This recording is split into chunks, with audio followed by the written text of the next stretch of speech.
കഥകൾ കേൾക്കാൻ ഇഷ്ടപ്പെടുന്ന എല്ലാ നല്ലവരായ കൂട്ടുകാർക്കും നമ്മുടെ ചാനലിലേക്ക് സ്വാഗതം. ഇന്ന് നമ്മൾ കേൾക്കാൻ പോകുന്ന കഥ സമയത്തിന്റെ മാറ്റത്തിനെ ആസ്പദമാക്കിയുള്ള സിനിമയുടെ കഥയാണ്.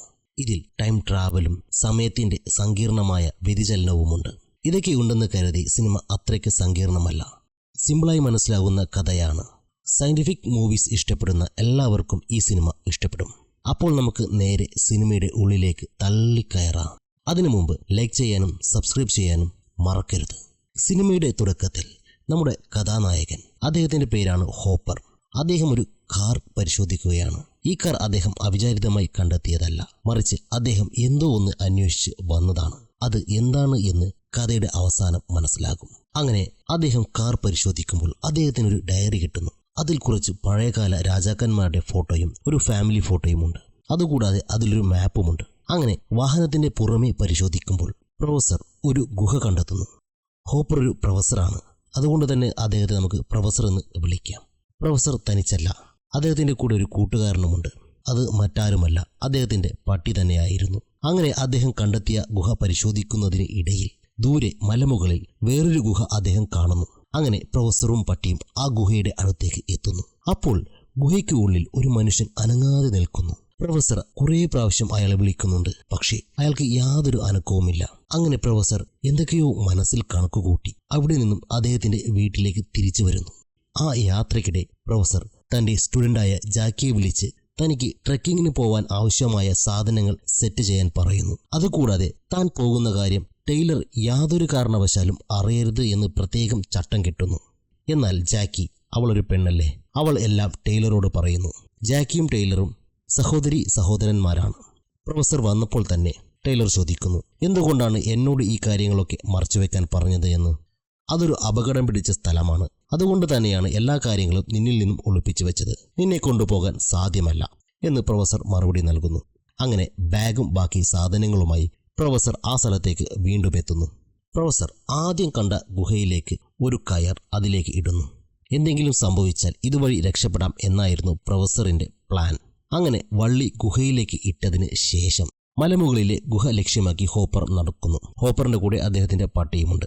അവിടെ എത്തി ഗുഹയ്ക്ക് അകത്തേക്ക് നോക്കുമ്പോൾ നേരത്തെ കണ്ട ആ വ്യക്തി അങ്ങനെ തന്നെ അവിടെ അനങ്ങാതെ നിൽക്കുന്നു. പ്രൊഫസർക്ക് നല്ല പേടിയുണ്ട്, പക്ഷേ ധൈര്യം സംഭരിച്ച് അദ്ദേഹം ഗുഹയ്ക്കകത്തേക്ക് പ്രവേശിക്കുന്നു. കുറച്ചു മുന്നോട്ട് നടക്കുമ്പോൾ എന്തോ ഒരു ഈർപ്പം പോലെ അദ്ദേഹത്തിന് ഫീലാകുന്നു. ഒരു ഇൻവിസിബിൾ ലെയർ. അദ്ദേഹം ആ ലെയർ മറികടന്ന് ഗുഹയ്ക്കുള്ളിലേക്ക് പോകുന്നു. അടുത്ത ഷോട്ടിൽ കാണിക്കുന്നത് 2 ദിവസം കഴിഞ്ഞുള്ള കാര്യമാണ്. പ്രൊഫസറെ കാണാനില്ല.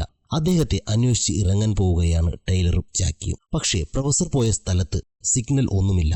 അതുകൂടാതെ ഇവരുടെ കയ്യിൽ അവിടേക്ക് പോകാൻ പറ്റിയ വാഹനങ്ങളും ഇല്ല.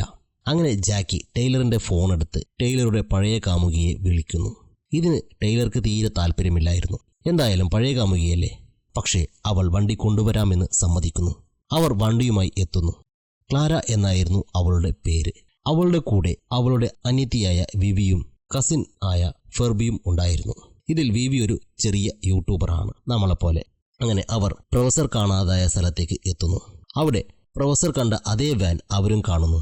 അവരും ആ വാൻ പരിശോധിക്കുന്നു. ആ ഡയറിയും ഫോട്ടോയും അവർക്ക് കിട്ടുന്നു. ആ ഫോട്ടോ മറിച്ചു നോക്കിയപ്പോൾ അവർക്ക് ആശ്ചര്യം തോന്നുന്നു, കാരണം അത് പ്രൊഫസറുടെ കുടുംബ ഫോട്ടോയാണ്. പ്രൊഫസർ ഇവിടെ വന്നതിന് പിന്നിൽ ഒരുപാട് ദുരൂഹതയുണ്ട് എന്ന് അവർ മനസ്സിലാക്കുന്നു. അങ്ങനെ അവർ അവിടെ പരിശോധിക്കുമ്പോൾ ഫെർബിക്ക് അവിടെ നിന്നും ഒരു കയർ കിട്ടുന്നു. ആ കയറിന്റെ മറ്റേ അറ്റം അന്വേഷിച്ച് അവർ എല്ലാവരും മുന്നോട്ട് നടക്കുന്നു. അങ്ങനെ അവർ ഒരു ഗുഹയിലേക്ക് എത്തുന്നു. അവിടെ അവർക്ക് ആ കയറിന്റെ അറ്റം കിട്ടുന്നു. ഈ കയർ പ്രൊഫസർ ഉപയോഗിച്ചതായിരിക്കുമോ? പക്ഷെ ഇത് വളരെ പഴക്കമുള്ള കയറാണ്. അപ്പോൾ ഫെർബി അവിടെ പാറ്റിയുണ്ടോ എന്ന് ചോദിക്കുന്നു. ഉണ്ടെങ്കിൽ ഞാൻ പുറത്തു നിൽക്കാമെന്ന് പറയുന്നു. അങ്ങനെ അതും പറഞ്ഞവൻ പുറത്തേക്ക് പോകുന്നു. അവന് ഇതൊക്കെ കണ്ടപ്പോൾ പേടി തോന്നി. അങ്ങനെ അവൻ മെല്ലെ ഊരിയതാണ്. അങ്ങനെ ഫെർബിയെ പുറത്തു നിർത്തി ബാക്കിയുള്ളവർ ഗുഹയിലേക്ക് ഇറങ്ങുന്നു. വലിയൊരു കുഴിയാണ് ആ ഗുഹ. അങ്ങനെ അവർ വള്ളി താഴേക്കിട്ട് അതിലൂടെ മെല്ലെ ഇറങ്ങുകയാണ്.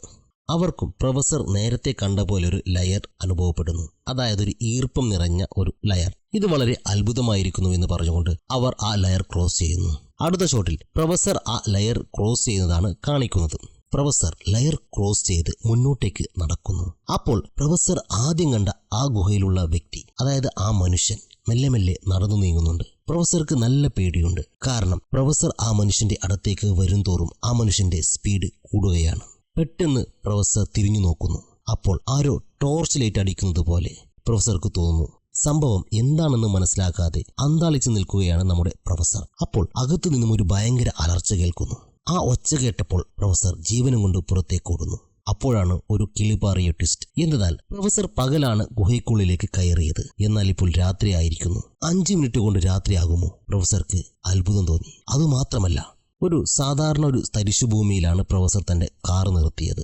കുറച്ച് മരങ്ങളൊക്കെയുള്ള. പക്ഷെ ഇപ്പോൾ അവിടെ മുഴുവനും വനമായിരിക്കുന്നു. ഇത് കണ്ട് ആകെ അന്തം വിട്ടു നിൽക്കുകയാണ് നമ്മുടെ പ്രൊഫസർ. അദ്ദേഹം തന്റെ കൂടെ വന്ന പട്ടിയെ തിരികെ കാട്ടിലേക്ക് നടക്കുന്നു. അപ്പോൾ തന്റെ വാൻ അദ്ദേഹം കാണുന്നു. പക്ഷേ അതിനുള്ളിൽ കാട് പിടിച്ചിട്ടുണ്ട്. ഒരുപാട് വർഷം നിർത്തിയിട്ടതുപോലെ കാർ ആകെ നശിച്ചിരിക്കുന്നു. അപ്പോൾ പ്രൊഫസർ അവിടെ വേറൊരു വാൻ കണ്ടെത്തുന്നു. ഇത് നമ്മുടെ പിള്ളേർ വന്ന വണ്ടിയാണ്. പക്ഷേ പ്രൊഫസർക്ക് അത് അറിയില്ലായിരുന്നു. അങ്ങനെ ആ വണ്ടിയിൽ നിന്നും എന്തെങ്കിലും രക്ഷപ്പെടാൻ കിട്ടുമോ എന്ന് നോക്കുമ്പോഴാണ് അതിലൊരു ബാഗ് പ്രൊഫസറിന്റെ ശ്രദ്ധയിൽപ്പെടുന്നത്. ആ ബാഗ് ജാക്കിയുടെ ബാഗാണെന്ന് തിരിച്ചറിയാൻ പ്രൊഫസർക്ക് അധികം സമയം വേണ്ടി വന്നില്ല. തന്റെ വിദ്യാർത്ഥികൾ തന്നെ തിരികെ വന്ന കാര്യം പ്രൊഫസർ മനസ്സിലാക്കുന്നു. അങ്ങനെ അവരെ കണ്ടുപിടിക്കാനായി പ്രൊഫസർ ഗുഹയിലേക്ക് വീണ്ടും പോകുന്നു. ഇത്തവണ കുറച്ച് ലൈറ്റ് കയ്യിൽ കരുതിയാണ് പ്രൊഫസർ പോകുന്നത്. പ്രൊഫസർ പോകുന്ന വഴിക്ക് ഓരോ ലൈറ്റ് ഇടുന്നുണ്ട്. വഴി തെറ്റാതിരിക്കാനാണ് പ്രൊഫസർ ഇങ്ങനെ ചെയ്യുന്നത്. എന്നാൽ ആ ഇൻവിസിബിൾ ലെയറിന്റെ അടുത്തെത്തിയപ്പോൾ ആ ലൈറ്റ് താഴെ വീഴുന്നില്ല. അത് അന്തരീക്ഷത്തിലൂടെ പ്രൊഫസറിന്റെ കൂടെ മുന്നോട്ട് തന്നെ അത് ചലിക്കുന്നു. പിന്നീട് അത് താഴെ വീഴുന്നു. അപ്പോൾ ബാക്കിൽ ഫ്ലാഷ് ലൈറ്റ് മിന്നിമറയുന്ന പോലെ എന്തോ ഒന്ന് സംഭവിക്കുന്നുണ്ട്. എന്താണെന്ന് പ്രൊഫസർക്ക് മനസ്സിലാകുന്നില്ല. അടുത്ത ഷോട്ടിൽ കാണിക്കുന്നത് വിദ്യാർത്ഥികളെയാണ്. അവർ ഒരുവിധം താഴെ എത്തിയിരിക്കുന്നു. അങ്ങനെ അവർ മുന്നോട്ട് നടക്കുകയാണ്. അപ്പോൾ ഒരു ശബ്ദം കേൾക്കുന്നു. ആരോ കരയുന്ന പോലെ. അവർ ആകെ ഭയപ്പെടുന്നു. ജാക്കി തിരിച്ചു പോകാമെന്ന് പറയുന്നു. പക്ഷെ ടൈലർ സമ്മതിക്കുന്നില്ല. എന്നാൽ ജാക്കി കയറി പിടിച്ച് മുകളിലേക്ക് കയറുന്നു. എന്നാൽ കയറ് പൊട്ടി ജാക്കി താഴെ വീഴുന്നു. ഭാഗ്യത്തിന് അവൾക്ക് കാര്യമായൊന്നും സംഭവിക്കുന്നില്ല. ടൈലർ ആ കയർ വലിക്കുന്നു. അത് പൊട്ടി താഴെ വീഴുന്നു. ഫെർബിയാണ് തമാശയ്ക്ക് ഇത് ചെയ്തതെന്ന് അവർ കരുതുന്നു. എല്ലാവരും ഫെർബിയെ വഴക്കു പറയുന്നു. അവനൊരു പ്രതികരണവുമില്ല. അപ്പോൾ വിവി പറയുന്നു അവനായിരിക്കില്ല, അവനൊരിക്കലും ഇങ്ങനെ ചെയ്യില്ല എന്ന്. അപ്പോൾ വാക്കി ടോക്കിയിൽ ഒരു ശബ്ദം കേൾക്കുന്നു. അത് പ്രൊഫസർ ആണെന്ന് കരുതി ടൈലർ പറയുന്നു, പ്രൊഫസർ നിങ്ങളെ സഹായിക്കാനാണ് ഞങ്ങൾ വന്നതെന്ന്. എന്നാൽ എന്നെ രക്ഷിക്കൂ എന്ന മറുപടിയാണ് അവർക്ക് ലഭിച്ചത്.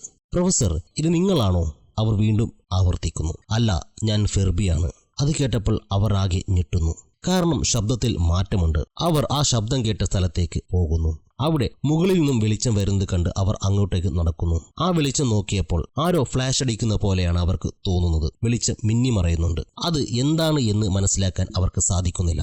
അങ്ങനെ മുകളിൽ കയറി നോക്കാനായി അവർ തീരുമാനിക്കുന്നു. അങ്ങനെ ക്ലാര മുകളിലേക്ക് കയറുന്നു. അവൾ അവിടെ ഒരു പൊട്ടിയ കയർ കാണുന്നു. ഇവിടെ ഒരു പൊട്ടിയ കയർ ഉണ്ട് എന്ന് പറഞ്ഞ് അവൾ താഴേക്ക് നോക്കുന്നു. അവൾ അവിടെ എന്തോ ഒന്ന് കാണുന്നു. പെട്ടെന്ന് ബീവിയെ മാറ്റാൻ അവൾ പറയുന്നു. പക്ഷെ അപ്പോഴത്തേക്കും അവർ അവിടെ എത്തിയിരിക്കുന്നു. ആ കാഴ്ച കണ്ട് ക്ലാര പൊട്ടിക്കരയുന്നതാണ് അവർ കാണുന്നത്. കാര്യം എന്താണെന്ന് അറിയാൻ വേണ്ടി ടൈലർ അങ്ങോട്ടേക്ക് പോയി നോക്കുമ്പോൾ നമ്മുടെ ഫെർബി മരിച്ചു കിടക്കുന്ന കാഴ്ചയാണ് അവർ കണ്ടത്. ബീവിക്ക് സങ്കടം സഹിക്കാൻ കഴിഞ്ഞില്ല. അവൾ പൊട്ടിക്കരഞ്ഞു. അപ്പോഴേക്കും ടൈലർക്ക് ഒരു കയർ കിട്ടുന്നുണ്ട്. കയർ വഴി അവൻ രക്ഷപ്പെടാൻ ശ്രമിച്ചിട്ടുണ്ടാവും. അപ്പോൾ ആരോ കയർ കട്ട് ചെയ്തിരിക്കാമെന്ന് ടൈലർ പറയുന്നു. അന്നേരം അവർക്ക് ഫെർബിയുടെ ബാഗ് കിട്ടുന്നു. അതിലവന്റെ ക്യാമറ ഉണ്ടായിരുന്നു. അത് ഇപ്പോഴും പ്രവർത്തിക്കുന്നുണ്ട്. അങ്ങനെ അവർ ക്യാമറയിലെ വീഡിയോ കാണാൻ തീരുമാനിക്കുന്നു. അങ്ങനെ അവർ ക്യാമറയിലെ വീഡിയോ കാണാൻ ഒരുങ്ങുന്നു. ഇവർ ഇവിടേക്ക് വന്നത് മുതലുള്ള എല്ലാ കാര്യങ്ങളും ആ ക്യാമറയിൽ ഉണ്ടായിരുന്നു. അവർ എന്നെ പറ്റിക്കുകയാണോ എന്ന് അറിയില്ല. അവർ പോയിട്ട് അരമണിക്കൂറിലധികമായി. ഞാനിവിടെ ഒറ്റയ്ക്കാണ്, എനിക്കിവിടെ പേടിയാണ് എന്നിങ്ങനെയൊക്കെ ഫെർബി പറയുന്നുണ്ട്. അങ്ങനെ അവൻ പ്രൊഫസറിന്റെ ഡയറി പരിശോധിച്ചപ്പോൾ ഈ ഗുഹയ്ക്കുള്ളിൽ അസുഖം സുഖപ്പെടുത്തുന്ന ഒരു നീരുറവ ഉണ്ട് എന്നും പ്രൊഫസറിന്റെ സഹോദരിക്ക് എന്തോ അസുഖമുണ്ടായിരുന്നുവെന്നും പ്രൊഫസറിന്റെ ഫാമിലി അത് അന്വേഷിച്ച് വന്നിരുന്നുവെന്നും ഫെർബി ആ വീഡിയോയിലൂടെ പറയുന്നു. അങ്ങനെ ഫെർബി അവരെയും കാത്ത് ഏതാനും ദിവസങ്ങൾ കാത്തിരിക്കുന്നു. ഒടുവിൽ തന്റെ കൂട്ടുകാരെ അന്വേഷിച്ച് ആ ഗുഹയിലേക്ക് ഇറങ്ങാൻ ഫെർബി തീരുമാനിക്കുന്നു.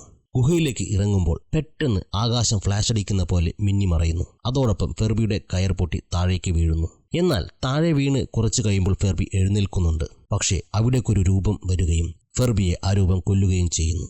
അതിനു മുമ്പ് ഫെർബി വാക്കി ടോക്കി വഴി ടൈലറോട് സഹായത്തിന് ആവശ്യപ്പെടുന്നുണ്ട്. അതാണ് നേരത്തെ കേട്ടത്.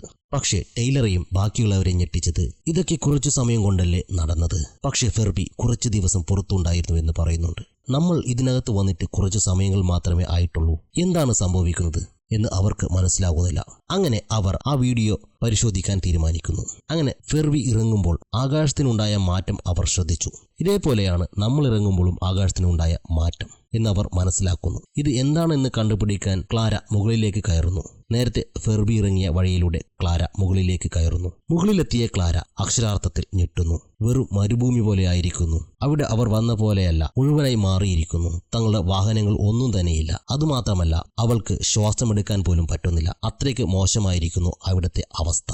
അവൾ ഫോണിൽ സിഗ്നൽ കിട്ടുമോ എന്ന് നോക്കുന്നു. സിഗ്നൽ കിട്ടാൻ വേണ്ടി കുറച്ചു ദൂരേക്ക് നടക്കുന്നു. അപ്പോൾ അവിടെ വലിയൊരു പൊടിക്കാറ്റ് അവളെ ലക്ഷ്യമാക്കി പാഞ്ഞു വരുന്നുണ്ട്. അതേസമയം സിഗ്നൽ വേഗം കിട്ടാൻ വേണ്ടി അവൾ കുറച്ചുകൂടി ഉയരത്തിലേക്ക് കയറുന്നു. പക്ഷേ സിഗ്നൽ കിട്ടുന്നില്ല. അപ്പോൾ അവൾ ആകാശത്ത് ത്രികോണം പോലെ എന്തോ ഒരു വസ്തു കാണുന്നു. ഇതൊക്കെ കണ്ട് അവളുടെ കിളി പോയിരിക്കുകയാണ്. സിഗ്നൽ കിട്ടാത്തതുകൊണ്ട് അവൾ വീണ്ടും കുഴിയിലേക്ക് ഇറങ്ങുന്നു. മുകളിൽ കണ്ട കാര്യങ്ങൾ അവൾ മറ്റുള്ളവരോട് വിവരിക്കുന്നു. എന്നാൽ നീ പോയിട്ട് 2 സെക്കൻഡ് പോലും ആയിട്ടില്ല എന്ന് ബാക്കിയുള്ളവർ പറയുന്നു. അപ്പോൾ അവൾ മുകളിൽ നിന്നെടുത്ത വീഡിയോസ് അവരെ കാണിക്കുന്നു.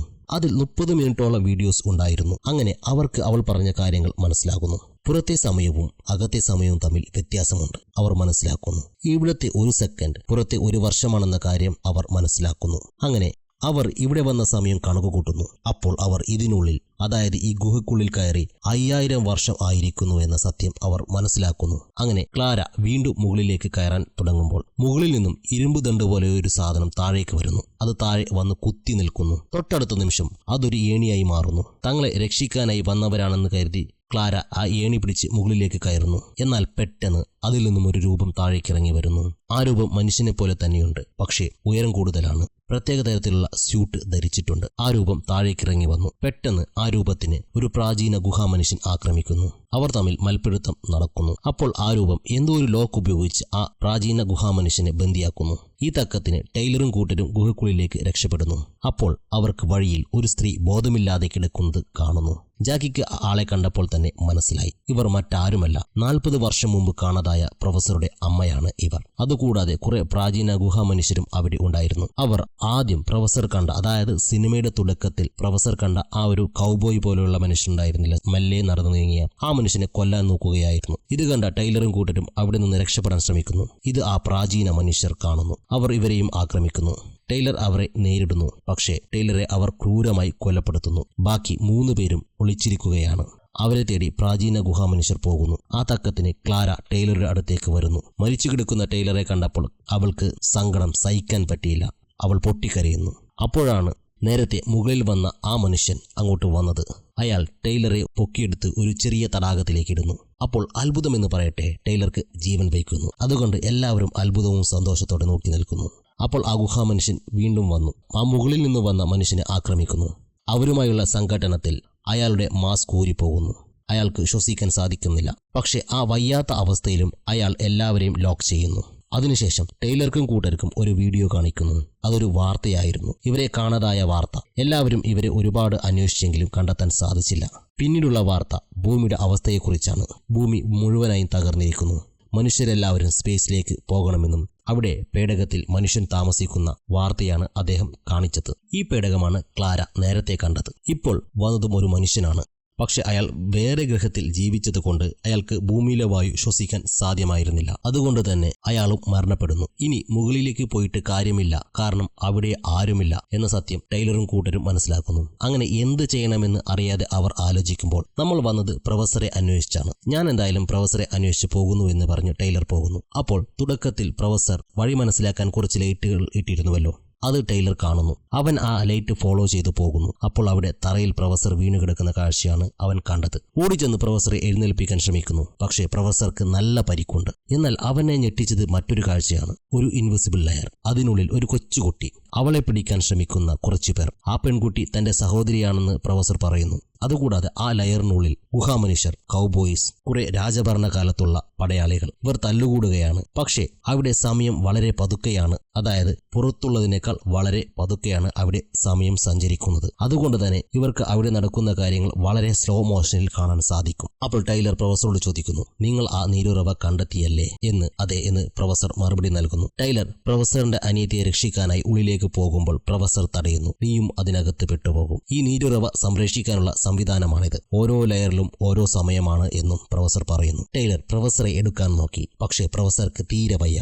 അപ്പോൾ ടൈലർ ഞാൻ ഇപ്പോൾ കുറച്ച് വെള്ളം കൊണ്ടുവരാമെന്ന് പറഞ്ഞ് ടൈലർ ഓടിപ്പോകുന്നു. പോകുന്ന വഴിക്ക് അവൻ ഫെർബിയും എടുക്കുന്നു. എന്നിട്ട് ആ വെള്ളക്കെട്ടിലേക്ക് ഇടുന്നു. അന്നേരം ആ ഗുഹാമനുഷ്യർ അവരെ ആക്രമിക്കാൻ വരുന്നു. അപ്പോൾ അവർ ഓടുന്നു. അവർ ഓടി നേരത്തെ ആ മനുഷ്യൻ വന്ന സ്ഥലത്തേക്ക് എത്തുന്നു. ശേഷം ആ ഏണി ഉപയോഗിച്ച് അവർ മുകളിലേക്ക് കയറുന്നു. ക്ലാരയാണ് മുമ്പിലുള്ളത്. അവൾ മുകളിലെത്തിയപ്പോൾ കുറെ വെള്ളം മാത്രം കാണുന്നു. അവൾ ആ വെള്ളം സ്പർശിച്ചതും അന്യഗ്രഹ ജീവികളുടേതുപോലെയുള്ള കൈകൾ വന്ന് അവളെ മുകളിലേക്ക് വലിക്കുന്നു. അവൾക്കൊരു മാസ്കും ധരിപ്പിക്കുന്നു. അപ്പോൾ താഴെ ഗുഹാമനുഷ്യർ ആ ഏണിയുടെ സ്വിച്ച് പ്രസ് ചെയ്യുന്നു. അതോടെ ഏണി ചുരുങ്ങുന്നു. ബാക്കി 3 പേരും താഴേക്ക് വീഴുന്നു. എന്നാൽ ക്ലാരയ്ക്ക് ഇത് സ്ലോ മോഷനിൽ ആണ് കാണുന്നത്. കാരണം ക്ലാരയുടെ സമയത്തിന് മാറ്റമുണ്ട്. അവൾ ആ ലെയർ ഭേദിച്ച് മുകളിൽ എത്തിയല്ലോ. അടുത്തത് കാണിക്കുന്നത് ആ താഴെ വീഴുന്നവരുടെ വ്യൂ പോയിന്റിലാണ്. ആ വെള്ളത്തിൽ നിന്നും വള്ളികൾ താഴേക്ക് ഇറങ്ങി വരുന്നു. ആ വള്ളി 3 പേരെയും പിടിക്കുന്നു. അവർ താഴേക്ക് വീഴാതെ നിൽക്കുന്നു. ടൈലർക്കും ജാക്കിക്കും വിവിക്കും ഒന്നും മനസ്സിലാകുന്നില്ല. അപ്പോഴാണ് ആ വെള്ളത്തിൽ നിന്നും ഒരു പ്രത്യേക സ്യൂട്ട് ധരിച്ച് ക്ലാര വരുന്നത്. സംഭവം എന്തെന്നാൽ ക്ലാര നേരത്തെ മുകളിൽ പോയപ്പോൾ മൊബൈൽ ഓൺ ചെയ്തുവല്ലോ. അപ്പോഴുണ്ടായ സിഗ്നലിൽ കൊണ്ടാണ് ഇവരെ രക്ഷിക്കാനായി ബഹിരാകാശത്തു നിന്നും മനുഷ്യർ ഭൂമിയിലേക്ക് വന്നത്. അങ്ങനെ ആ വള്ളി പ്രൊഫസറെയും ഫെർബിയെയും പ്രൊഫസറുടെ സഹോദരിയെയും പ്രൊഫസറിന്റെ അച്ഛനെയും അമ്മയും എല്ലാവരെയും വലിച്ച് മുകളിലെത്തിക്കുന്നു. ആദ്യം ഫെർബി എത്തുന്നു, പിന്നീട് പ്രൊഫസർ എത്തുന്നു. അത് കഴിഞ്ഞ് പ്രൊഫസറിന്റെ മാതാപിതാക്കളും എത്തുന്നു, സഹോദരിയും എത്തുന്നു. ഇപ്പോൾ മാതാപിതാക്കളെക്കാൾ പ്രായമുണ്ട് നമ്മുടെ പ്രൊഫസർക്ക്. ഇവരാകെ അന്തം വിട്ടിരിക്കുകയാണ്. അപ്പോഴാണ് മാസ് എൻട്രിയായി നമ്മുടെ ടൈലറും ജാക്കിയും ക്ലാരയും വരുന്നത്. നിങ്ങളോട് കുറച്ച് കാര്യങ്ങൾ പറയാനുണ്ട് എന്ന് അവർ പറയുന്നു. ഇവരെല്ലാവരും ഇപ്പോൾ ബഹിരാകാശത്താണ്. നേരത്തെ കണ്ട ആർക്ക് എന്ന പേടകത്തിലാണ് ഇവർ. അങ്ങനെ അവിടെ നിന്നും അവർക്ക് ഭൂമിയെ കാണാൻ സാധിക്കുന്നുണ്ട്. ഈ വിവരണം ഇഷ്ടപ്പെട്ടുവെന്ന് വിശ്വസിക്കുന്നു. ഇഷ്ടപ്പെട്ടെങ്കിൽ നമ്മുടെ ചാനൽ ഒന്ന് സബ്സ്ക്രൈബ് ചെയ്യുക. കൂടാതെ ബെല്ലൈക്കൺ അമർത്താൻ മറക്കരുത്. ഇത്തരത്തിലുള്ള വീഡിയോസ് ഇഷ്ടപ്പെടുന്ന സുഹൃത്തുക്കളോ ഫാമിലി മെമ്പേഴ്സോ ഉണ്ടെങ്കിൽ അവർക്ക് ഈ വീഡിയോ ഒന്ന് ഷെയർ ചെയ്യുക. നന്ദി.